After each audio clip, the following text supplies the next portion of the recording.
होती है? Sampling technique होती है। कितने टाइप्स की होती है? 2 टाइप्स। 2 टाइप की सैम्पलिंग होती है। नंबर 1, एक को हम बोलते हैं प्रोबेबिलिटी। क्या बोलेंगे? Probability sampling technique. एक को क्या बोलेंगे? Probability sampling technique. और दूसरी को बोलेंगे बेटा non probability sampling technique.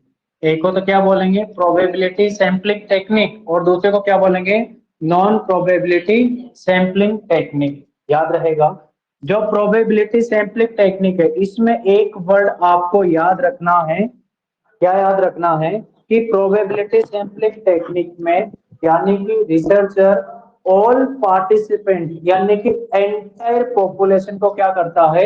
Equal chance देता है, इक्वल अपॉर्चुनिटी क्या करता है? प्रोवाइड करता है।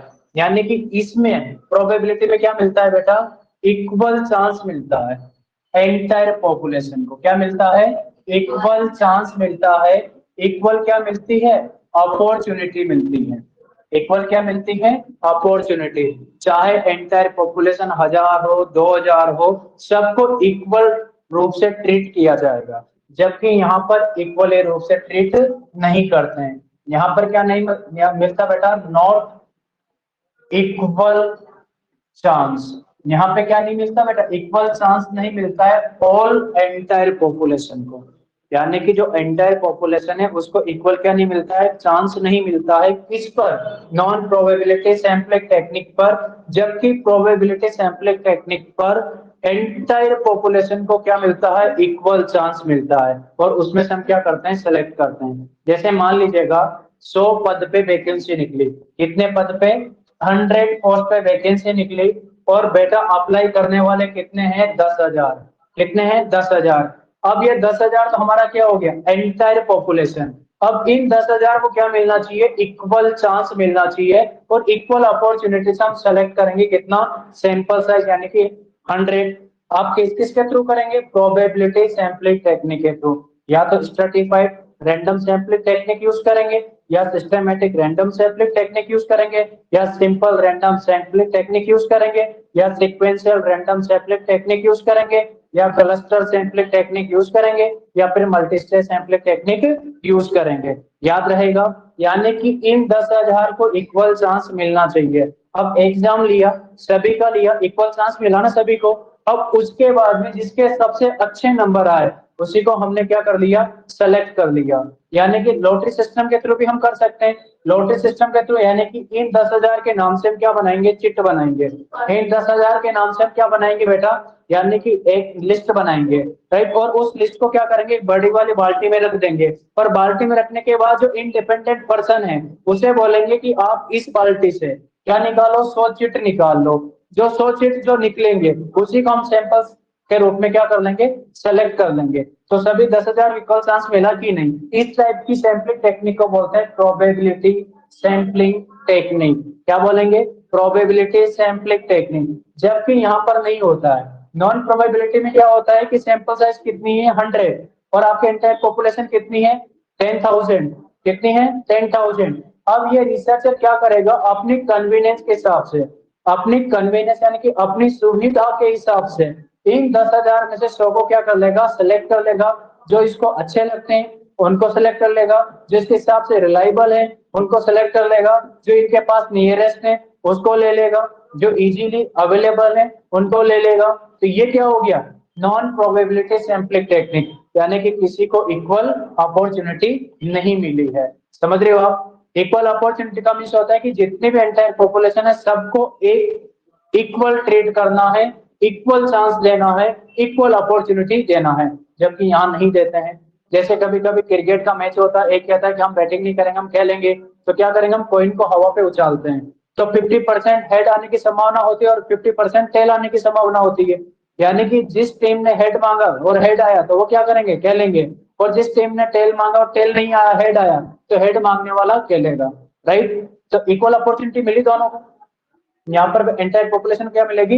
Equal opportunity. तो इसमें से सबसे इंपॉर्टेंट बात यह है बेटा, एक चीज याद रखना कि ये कितने टाइप की होती है? 5 टाइप की होती है। और नॉन प्रोबेबिलिटी सैम्पलिंग टेक्निक कितनी होती है? 7 टाइप की। इसको हम ऑलरेडी डिस्कस कर चुके हैं इसको हम डिस्कस करने वाले हैं। इसमें तो सिर्फ आपको क्या रखना है, नाम याद रखना है। नाम कैसे याद रखेंगे कि साइंस की क्या है बेटा, लड़की है जो बोलती है प्यार क्यों करे गलत व्यक्ति से। यहाँ पर जो एस है ये कितने टाइम है, 4 टाइम, और जो सी है ये कितने टाइम है, 1 टाइम। तो यहाँ पर देखो, यानी कि फर्स्ट एस का मीन्स होगा simple random sampling technique. First S का मीन्स क्या हुआ, सिंपल रैंडम सैम्पलिंग टेक्निक। और सेकंड एस का मीन्स होगा stratified random sampling technique. Stratified random sampling technique. यहाँ पर अलग अलग क्या बनाएंगे, स्ट्रेटम बनाएंगे, स्ट्रेटा बनाएंगे। देन थर्ड एस का means, third S stand for sequential random sampling technique. और फोर्थ एस का मीन्स होगा सिस्टेमेटिक रैंडम सैम्पलिंग टेक्निक। और फिफ्थ एस का क्लस्टर सैम्पलिंग टेक्निक। क्लस्टर या फिर multi stage sampling technique, multi stage sampling technique.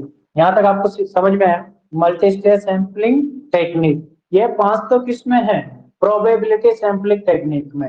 इन पांचों में एंटायर पॉपुलेशन को क्या मिलता है, इक्वल अपॉर्चुनिटी मिलती है, इक्वल चांस मिलता है। इसलिए क्या बोला गया, प्रोबेबिलिटी सैम्पलिंग टेक्निक। इसको हमने ऑलरेडी डिस्कस कर चुके हैं। अब इधर देखो, साइंस तो किसमें था, प्रोबेबिलिटी सैम्पलिंग टेक्निक में। नॉन प्रोबेबिलिटी सैम्पलिंग टेक्निक में क्या है, साइंस की लड़की प्रेम क्यों, प्रेम क्यों करे गलत व्यक्ति से।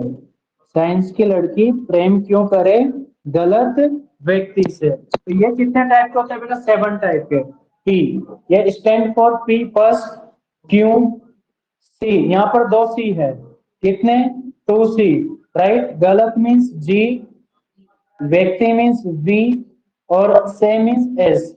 याद रखना पी स्टैंड फॉर, इसको क्या बोलेंगे, पर्पसिव, पर्पसिव सैम्पलिंग टेक्निक। प्रेम stand for purposive sampling technique. क्यों स्टैंड फॉर, क्यों stand for quota sampling technique, Q stand for quota sampling technique. और फर्स्ट सी करे कन्वीनियंस, कन्वीनियंस या कन्वीनियंट भी बोल सकते हो, कन्वीनियंट सैम्पलिंग टेक्निक।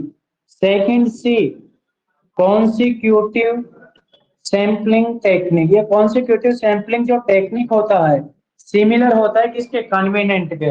बस इसमें ये होता है कि जो एंटायर पॉपुलेशन है उन सबको क्या कर लेते हैं बेटा, हम पिकअप कर लेते हैं, जबकि इसमें एंटायर पॉपुलेशन को हम पिकअप नहीं करते हैं। समझ रहे हो आप।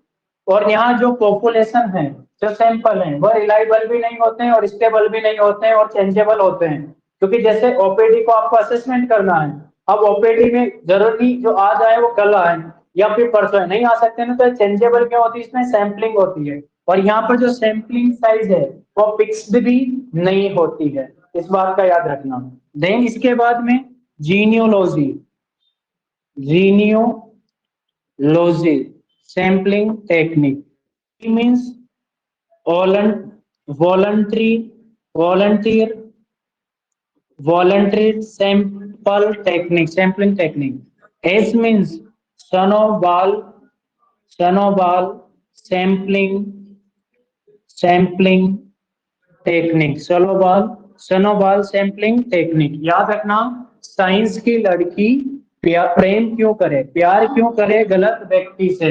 देखो 7 टाइप का होता है नॉन प्रोबेबिलिटी, इसमें इक्वल चांस नहीं मिलता है। रिसर्चर अपनी कन्वीनियंट के हिसाब से या अपनी सुविधा के हिसाब से या अपने नियरेस्ट इजीली जो सैंपल अवेलेबल हैं उसको सेलेक्ट कर लेता है। इसलिए एंटायर पॉपुलेशन को क्या नहीं मिला बेटा, इक्वल अपॉर्चुनिटी नहीं मिला है, राइट, नहीं मिला ना इक्वल अपॉर्चुनिटी। अब यहाँ देखो पर्पसिव क्या है, फर्स्ट, कोटा क्या है, सेकंड, कन्वीनियंस क्या है, थर्ड, और fourth consecutive, fifth genealogy, six, अगर 6 की बात करें वॉलंटियर्स, और 7 की बात करें तो क्या हो गया, सोनोबाल सैंपलिंग टेक्निक। अब याद रखना, अब फर्स्ट आपको एक चीज याद रखना है इसमें से, क्या याद रखेंगे, इंपॉर्टेंट है बेटा, देखो इधर, ये जो पर्पसिव सैंपलिंग टेक्निक है, रिसर्चर के माइंड में क्या होता है, एक स्पेसिफिक पर्पस होता है। रिसर्चर के माइंड में क्या होता है, एक स्पेसिफिक पर्पस होता है। उस पर्पस के रिलेटेड, उस पर्पस के बेस में क्या करता है, सैंपल को सेलेक्ट करता है। मान लीजिएगा कि आपको यानी कि कुछ नेचुरल एक्सीडेंट हो गया, इंसिडेंट हो गया है। माना कि भोपाल गैस ट्रेजेडी हुआ है, कब हुआ था, 1984 पे, 1984 में, 31 दिसंबर 1984 ऐसा कुछ था, राइट। लेकिन 1984 में था, जो भी 1 2 3 ऐसा कुछ दिसंबर था, लेकिन 3 दिसंबर था शायद, ठीक है, 2 और 3 दिसंबर था, ठीक है। यानी कि हम बात नहीं कर रहे हैं दो, यानी कि 2 की रात में 3 लग गया था। 3 दिसंबर 1984 को क्या होता, गैस ट्रेजेडी हुई था, भोपाल गैस त्रासदी हुआ था, गैस लीक हुई थी। अब उससे जो अफेक्टेड लोग थे, जो जीवित हैं, जो लाइव एक्सपीरियंस देखा है उस भयंकर मंजर का, तो वो लोग जो डिप्रेशन में आए, तो उन लोगों को क्या करेंगे, हम सेलेक्ट करके उनके डिप्रेशन पे क्या करेंगे बेटा, स्टडी करेंगे, राइट। समझ रहे हो आप, तो माइंड में स्पेसिफिक पर्पस है कि किस पे करनी है, जो गैस भोपाल गैस त्रासदी से लोग अफेक्टेड हुए हैं, जो एट द टाइम में प्रेजेंट हैं, और जिन्होंने ये एक्सपीरियंस खुद अपना लाइवली देखा है, राइट, उनसे क्या करेंगे, डिप्रेशन पे स्टडी करेंगे, राइट। यानी कि ये लोग अभी भी उस केस से कितना डिप्रेशन में है, अभी भी वो मंजर जब उनकी आंखों में आता है तो धड़कती हुई आंख उनके चेहरे पे देखने को मिलती है। इसीलिए ये सैंपल ऑलवेज रिलायबल नहीं हो सकते हैं, क्योंकि एक ही चीज को, दुख भरी को बार बार हम रिकॉल नहीं करवा सकते हैं। इसलिए यहाँ पे सैंपल क्या नहीं होते बेटा, रिलायबल नहीं होता है। किसमें, पर्पसिव में, याद रहेगा। माइंड में क्या है, स्पेसिफिक पर्पस है। माना कि इजी है, कॉस्ट इफेक्टिव नहीं है, कॉस्ट एफिशिएंट है, ज्यादा पैसे भी नहीं लगेंगे, चीपेस्ट है, राइट, और इजीली अवेलेबल हो जाएंगे, राइट। लेकिन माइंड में क्या होना चाहिए, स्पेसिफिक पर। जिस रिसर्चर के माइंड में स्पेसिफिक पर्पस होता है स्टडी का, उस सैंपल डिजाइन को हम बोलते हैं नॉन प्रोबेबिलिटी सैंपल डिजाइन का, कौन सा, purposive sample sampling technique. Then quota sampling technique. अब ये कोटा, कोटा राजस्थान नहीं, कोटा सैंपलिंग टेक्निक का एक यहाँ देखो, स्ट्रेटिफाइड रैंडम सैंपलिंग टेक्निक। याद रखना, यहाँ पर हम कोटा बनाते हैं, स्टेटा बनाते हैं, यहाँ पर भी हम कोटा बनाते हैं, स्टेटा बनाते हैं, अलग अलग कॉलम बनाते हैं। लेकिन यहाँ हम रेंडमली यूज करते हैं, यहाँ विदाउट रेंडमली यूज करते हैं। यहाँ पर हम एंटायर पॉपुलेशन को क्या करते हैं, इक्वल अपॉर्चुनिटी देते हैं, यहाँ इक्वल पॉपुलेशन को इक्वल अपॉर्चुनिटी नहीं देते हैं। मान लीजिएगा कि कोटा सैंपलिंग में हमारे पास सैंपल साइज कितनी है, 100, कितनी है, 100 है। अब हमें क्या करना है, कॉलेज लेवल पे सैंपलिंग को, मतलब सैंपल साइज को क्या करना है, कलेक्ट करना है। तो हम क्या करेंगे, यानी कि फर्स्ट ईयर से कितने ले लेंगे, 25 ले लेंगे, सेकेंड ईयर से कितने ले लेंगे, 25 ले लेंगे, थर्ड ईयर से कितने ले लेंगे, 25, और फोर्थ ईयर से कितने ले लेंगे, 25। तो टोटल कितना हो गया, 100। तो ये 100 हमारी क्या हो गई बेटा, सैंपलिंग साइज। यानी कि कॉलेज लेवल पे हमने 4 कोटा बनाया। एजुकेशनल के हिसाब से आप कोटा बना सकते हो, जेंडर के हिसाब से कोटा बना सकते हो, एज के हिसाब से कोटा बना सकते हो, सोशियो इकोनॉमिकल स्टेटस के आधार पर आप कोटा बना सकते हो, रिलीजन के आधार पर कोटा बना सकते हो, रेस के आधार पर कोटा बना सकते हो, अलग अलग गांव से भी आप ले सकते हो, अलग अलग रेस से भी आप ले सकते हो। तो हमने किसके आधार पर देखा, एजुकेशन के आधार पे। यानी कि फर्स्ट ईयर में टोटल बच्चे कितने, 60। अब 60 में से हमें कौन से भी, यानी कि विदाउट रेंडमली सिलेक्ट किया है, कौन से भी क्या उठा लिए, 25 उठा लिए फर्स्ट ईयर से। सेकंड ईयर में भी 60 में से 25 उठा लिए, थर्ड ईयर में भी 60 में से कौन से भी 25 उठा लिए। जो रिसर्चर को अच्छा लगा उनको क्या कर लिया, सेलेक्ट कर लिया। तो इस टाइप की सैंपल डिजाइन को क्या बोलेंगे, कोटा सैंपलिंग डिजाइन। जबकि प्रोबेबिलिटी के अंदर जो स्टेट, मतलब यानी स्ट्रेटिफाइड रैंडम सैंपलिंग टेक्निक होती है, इसमें हम सबको क्या करते हैं, इक्वल चांस देते हैं। यहाँ पर हम पहले लिखते हैं एंटायर पॉपुलेशन, फिर लिखते हैं सैंपल फ्रैक्शन। यानी कि इसमें एक तो डिस्प्रपोर्शनेट होता है, एक प्रोपोर्शनेट होता है। प्रोपोर्शनेट में क्या होता है, जो सैंपल फ्रैक्शन होता है वो सभी स्टेटा में क्या होता है, एक होता है। जैसे मान लीजिएगा, यानी कि हिमाचल प्रदेश की नर्सिंग स्टूडेंट कितने हैं, 100। और हरियाणा के नर्सिंग स्टूडेंट कितने हैं 200, और इसके बाद एमपी के नर्सिंग स्टूडेंट कितने हैं 300। अब स्ट्रेटिफाइड रैंडम सैंपल टेक्निक के थ्रू देखेंगे तो सैंपल फ्रैक्शन मतलब इनका टुकड़ा करेंगे तो कितना से करेंगे, यानी कि ईच कॉलम को 1/2 से क्या करेंगे डिवाइड करेंगे।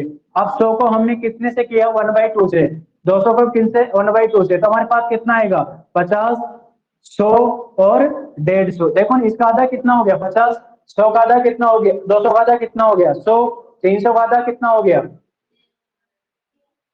150। तो ये क्या हो गई बेटा हमारे पास, यानी कि सैंपल साइज किस प्रकार से आएगी 50, 100 और 150। ये कैसा था proportionate stratified random sampling technique के थ्रू। लेकिन अगर डिस्प्रपोर्शनेट आए, डिस्प्रपोर्शनेट में क्या देखते हैं हम एसोसिएशन देखते हैं between the proportionate and disproportionate. वहां पर क्या होता है कि जो सैंपल फ्रैक्शन है वो इक्वल नहीं होता है। वो कैसे होता है एवरी कोटा के हिसाब से, एवरी स्ट्राटा के हिसाब से चेंज हो जाता है 1/2, 1/4, 1/6। अब इसको आप 2 से डिवाइड करोगे कितना आएगा 50। अब इसको 4 से करोगे तो कितना आएगा 50। इसको 6 से करोगे कितना आएगा 50। यानी कि ईच स्टेटा में आपकी पॉपुलेशन कितनी होगी 50, 50 होगी। तो ये क्या हो गया डिस्प्रपोर्शनेट। समझ में आया, यानी कि एक तरफ रैंडम लगाया है दूसरी तरफ रैंडम नहीं लगाया है। यहाँ पे हमने रैंडम नहीं लगाया, 60 में से जो हमने अच्छे लगे वो 25 सेलेक्ट कर लिया फर्स्ट ईयर से, सेकंड ईयर में से जो हमने अच्छे लगे वो 25 सेलेक्ट कर लिया, थर्ड ईयर से भी जो हमें अच्छे लगे वो 25 सेलेक्ट कर लिया, फोर्थ ईयर से भी जो हमें अच्छे लगे वो 25 सेलेक्ट कर लिया। This type technique is quota sampling technique. और थर्ड है कन्वीनियंट सैंपलिंग टेक्निक। कन्वीनियंट का मीन्स होता है सुविधा। क्या होता है सुविधा, यानी कि रिसर्चर की सुविधा के हिसाब से जो अपने नियरेस्ट होंगे, जो इजीली अवेलेबल होंगे उनको क्या कर लेगा बेटा सेलेक्ट कर लेगा। जैसे नर्सिंग स्टूडेंट अपने नियर बाय जो नर्सिंग कॉलेज होगी वहां के नर्सिंग स्टूडेंट को सिलेक्ट कर लेगा, या फिर ओल्ड एज पे क्या करना है उसको रिसर्च करना है तो अपने नियर बाय जो पार्क होगा उस पार्क में मॉर्निंग वॉक करने सभी क्या आते हैं ओल्ड पर्सन आते हैं, तो वहां से वो क्या कर लेंगे सेलेक्ट कर लेंगे। तो कन्वीनियंस के हिसाब से जो सेलेक्ट किया जाता है उसको बोलते हैं कन्वीनियंट सैंपलिंग टेक्निक। इसी के सिमिलर है कॉन्सिक्यूटिव सैंपलिंग टेक्निक, याद रखना सिमिलर टू कन्वीनियंस। लेकिन इसमें यह होता है कि जो सैंपल साइज है वो कभी भी स्टेबल नहीं होती, चेंजेबल क्या होती है सैंपल साइज है। मान लीजिएगा आपकी सैंपल साइज है, यानी कि हॉस्पिटल में आने वाले ओपीडी के वाले पेशेंट, आउट डिपार्टमेंट मतलब आउटसाइड ऑफ पेशेंट, ओपीडी वाले क्या है बेटा पेशेंट आ रहे हैं, OPD means OPD outdoor patient, outdoor patient, यानी कि ओपीडी मीन्स आउट पेशेंट, तो लिख सकते हैं आउट ओपीडी, आउटसाइड पेशेंट भी आप इनको बोल सकते हैं।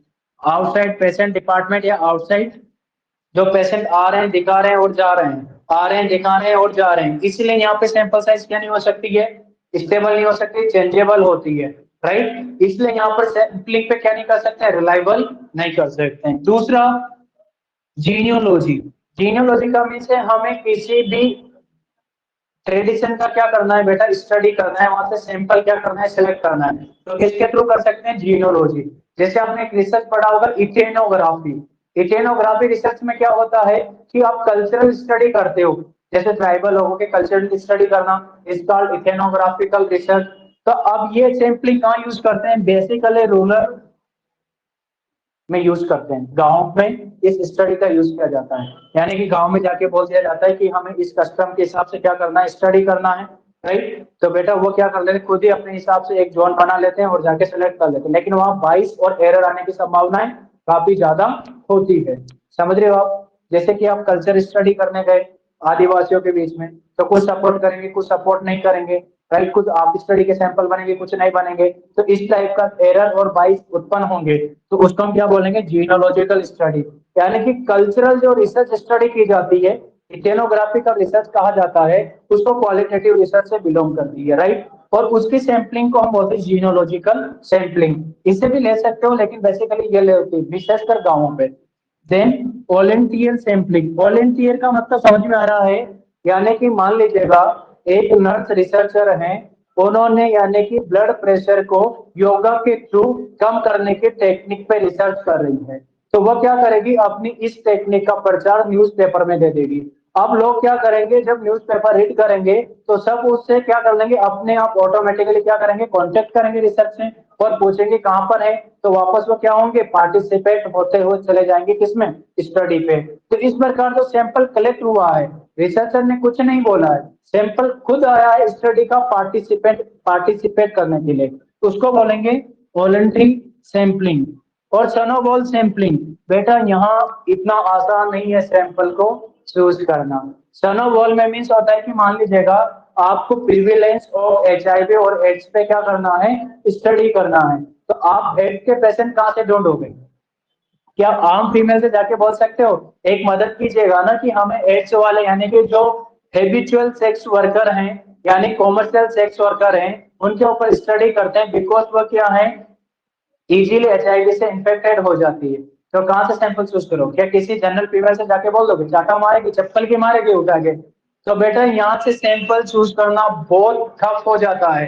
तो यहाँ क्या करना पड़ेगा, हमें चेन बनाना पड़ेगा, क्या बनाना पड़ेगा, लीनियर चेन, यानी कि सबसे पहले उस सब्जेक्ट से को ढूंढेंगे जो यानी कि कॉमर्शियल सेक्स वर्कर हो, क्या हो, कॉमर्शियल सेक्स वर्कर। उस कॉमर्शियल सेक्स वर्कर से बोलेंगे कि भाई तुम एक और ज्वाइन करो, इसे बोलेंगे तू एक और ज्वाइन कर, उसे बोलेंगे एक और ज्वाइन कर। इस प्रकार से एक लीनियर लाइन बन जाएगी, तो सैंपल क्या हो जाएंगे बेटा, सेलेक्ट हो जाएंगे। तो इसको बोलते हैं स्नोबॉल सैंपलिंग टेक्निक, ये लीनियर स्नोबॉल सैंपलिंग टेक्निक है। एक होती है एक्सपोनेंशियल सैंपलिंग टेक्निक, एक्सपोनेंशियल में दो होता है, नॉन डिस्क्रिमिनेटिव एंड डिस्क्रिमिनेटिव।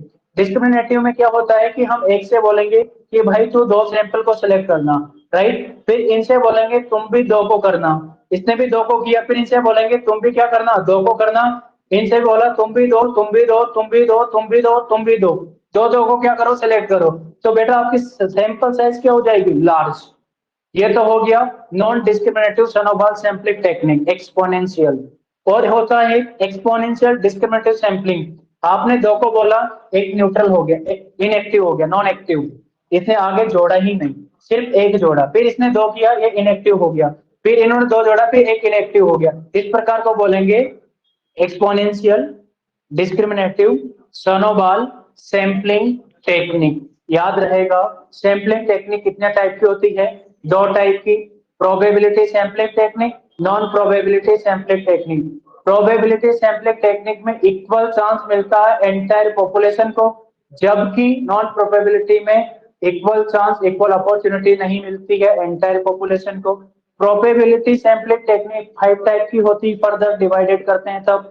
और नॉन प्रोबेबिलिटी कितने टाइप की होती है, 7 टाइप की। यहाँ पर 5 टाइप कैसे याद रखेंगे, साइंस, यानी कि 4 एस होता है और 1 सी होता है। Simple random sampling technique, stratified random sampling technique, sequential random sampling technique,